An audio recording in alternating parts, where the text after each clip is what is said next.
First things first, you have to get your drone license. After that, go buy yourself a drone. And honestly, most of the drones from Best Buy, like the Air 3, Air 2S, whatever the new Airs are gonna be perfect. Like once you kind of get your business started, you get going, you got a bunch of clients, then go buy yourself the expensive one.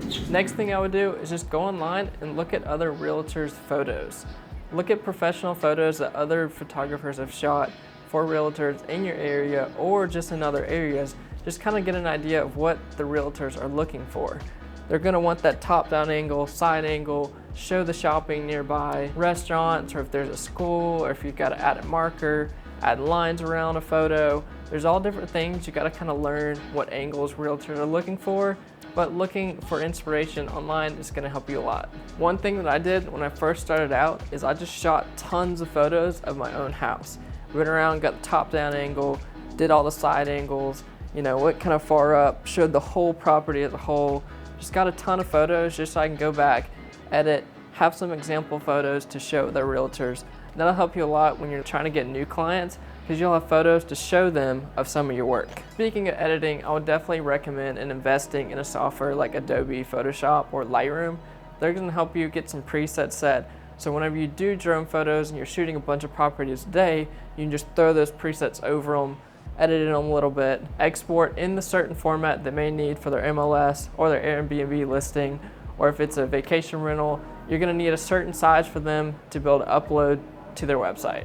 So another question I get all the time is what do I use to send my media to my clients? So we first started out using Google Drive, super nice, they had unlimited storage, now it's crap, I hate it. You can use it if you don't need that much storage, but I'm shooting video content constantly. A little different as you start to get into that kind of world, shooting videos, but when you're first starting out, I think Google Drive or Dropbox is perfect. Right now, I've invested in Box.com, which we have unlimited storage, but it's kind of on the expensive side of things, but super worth it. So definitely recommend checking one of those three out. All right, we need to talk about this one because it's probably the biggest thing that helped my business grow when I first started out. Doing shoots for free. Hated doing this, it was horrible because you do all this work and you get nothing out of it. However, you do get something out of it. Message a few realtors and tell them, hey, I'm gonna do your first shoot for free. After that, I will have to charge for it. But to them, that's awesome because they can see your work, see what you do, tell their realtor friends, tell people in their company about you too, and that's gonna help your name get out there. To add on to that, if you only have photos of your house or a friend's property or just random photos you take with your drone, you're gonna be able to build a portfolio to be able to send that to more realtor clients. As you begin to feel more confident in your work, more confident in what you do, you can show up to a property, you know exactly what you're gonna do.